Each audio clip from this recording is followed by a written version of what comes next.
Estamos de volta, hoje direto da Technicolor com o nosso programa especial do mês. Falando com Wilson Périco, presidente do CIEAN e vice-presidente da Technicolor Latinoamérica. Wilson, situação econômica do PIN.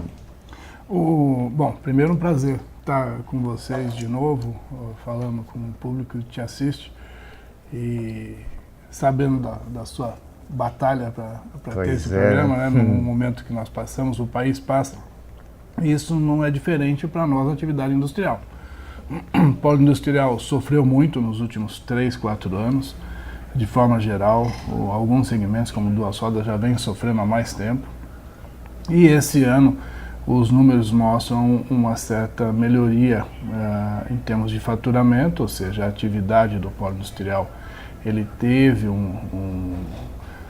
uma melhora se comparada com 2007, mas longe ainda de nós considerarmos isso o melhor dos mundos ou uma retomada. Eu acho que é um reflexo natural, nós chegamos praticamente no fundo do poço, né, em termos de capacidade utilizada, nós chegamos a utilizar menos de 40% da capacidade instalada no polo industrial em todos os seus segmentos.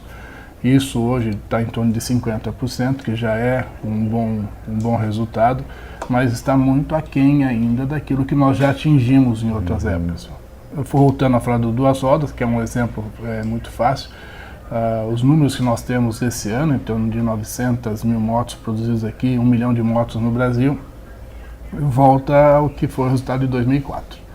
Então, o melhor momento do polo foi em 2011, nesse segmento onde nós produzimos 2 milhões de bicicletas. E isso traz todo um reflexo social. O número de empregos continua muito baixo. Também, se comparado ao melhor momento, nós estamos aí em algo em torno de 85 mil empregos, contra 127 que nós já tivemos também lá em 2011. O número de desemprego no país ainda é alto e isso também atrapalha, porque menos renda, menos dinheiro movimentando, menos consumo e afeta os produtos que nós produzimos aqui no polo industrial, que não são produtos de primeira necessidade. São todos gêneros de bens duráveis, né? E a pessoa não vai gastar o seu dinheiro trocando um aparelho de TV, ou trocando mesmo uma motocicleta simplesmente por trocar. Não é esse o momento que o país passa hoje.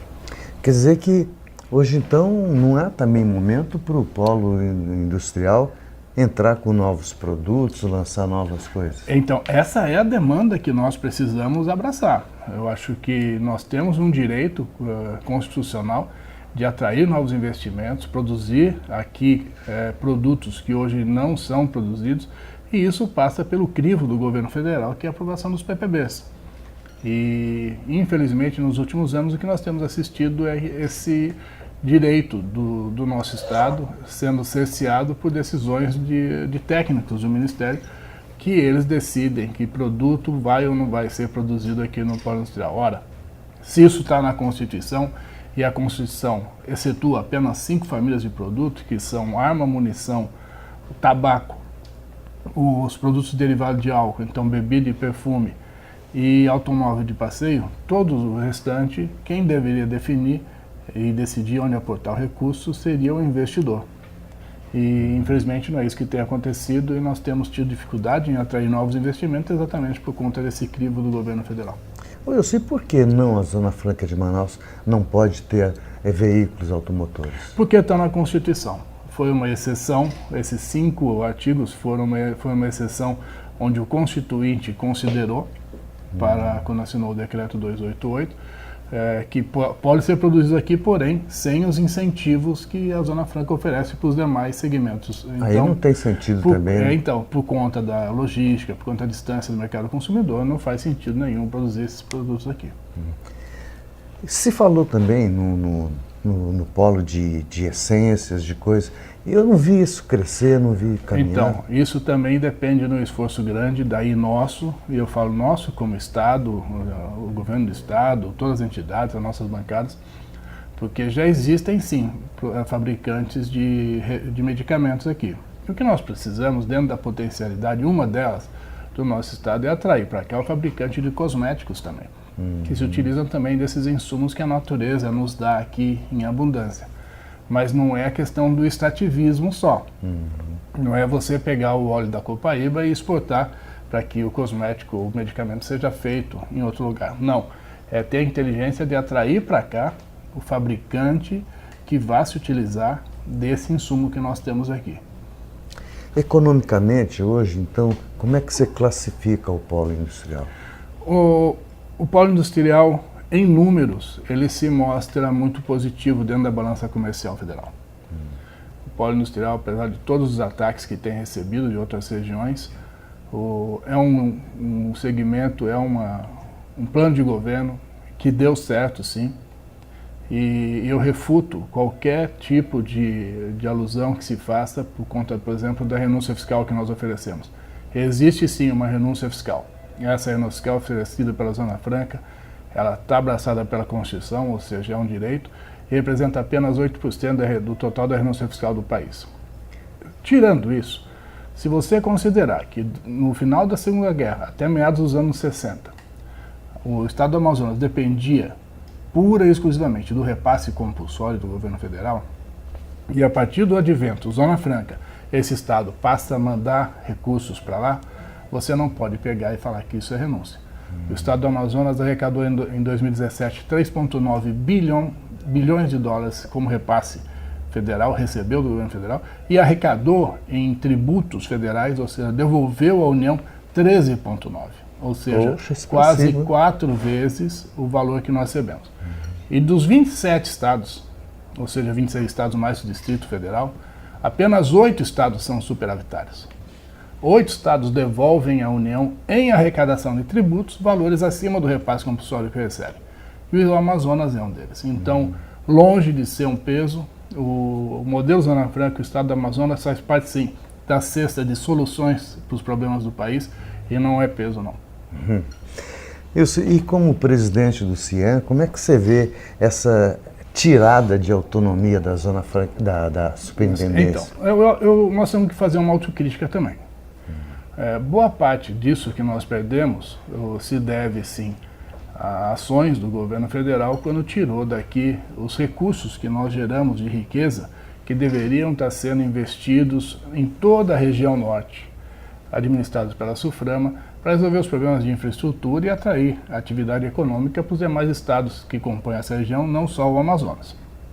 Esse foi uma grande perda e isso iniciou, sim, um certo esvaziamento.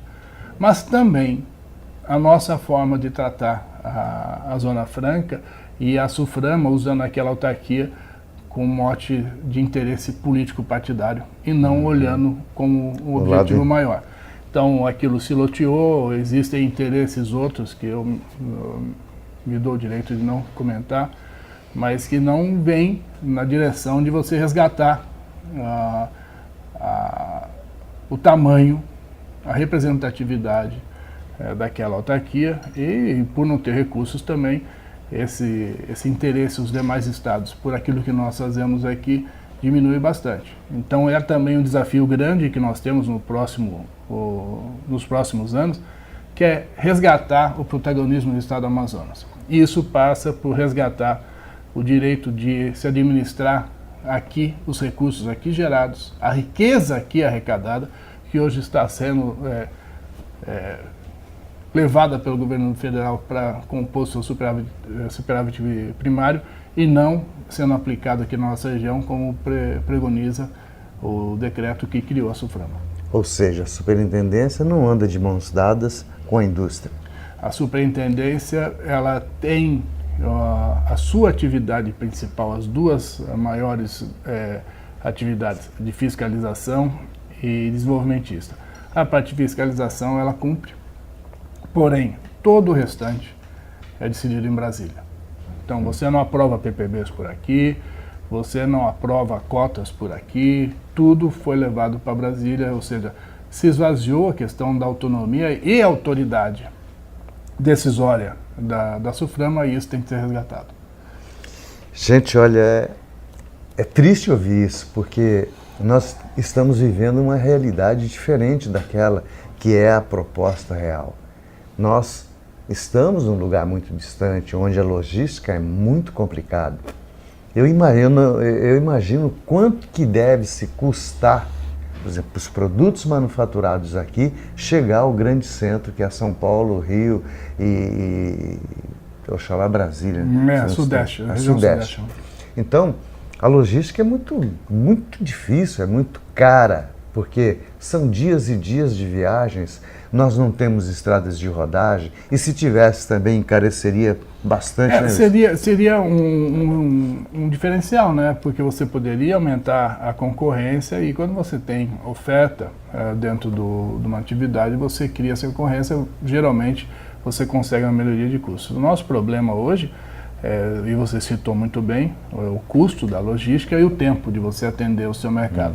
Muitas vezes, para você atender no tempo necessário que o seu cliente precisa ou que o mercado está demandando, você se utiliza de frete aéreo, que encarece demais o seu produto. Ou então você usa o rodo fluvial, que também você leva aí 13 a 15 dias para atender, para chegar ao Sudeste, com um custo alto por conta de seguro também, porque existem nas nossas estradas muito roubo, né? Risco, A palavra roubo muito risco as mercadorias, e isso também traz custo. Então são situações que nós temos que trabalhar assim, como Estado, como região e como país.